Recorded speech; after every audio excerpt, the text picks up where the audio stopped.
મુખ્યમંત્રી ભૂપેન્દ્રભાઈ પટેલના નવા પ્રધાનમંડળમાં જૂના 5 જેટલા મિનિસ્ટરોને યથાવત રાખવામાં આવ્યા છે અને નવા ચહેરાઓને ઉમેરવામાં આવ્યા છે.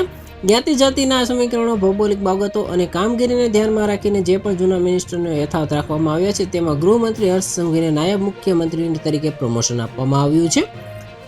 આ ઉપરાંત કનુભાઈ દેસાઈ, કુંવરજી બાવળિયા, ઋષિકેશ પટેલ, પ્રફુલ્લ પાનસરિયા, પરસોત્તમ સોલંકીને પણ રિપીટ કરવામાં આવ્યા છે.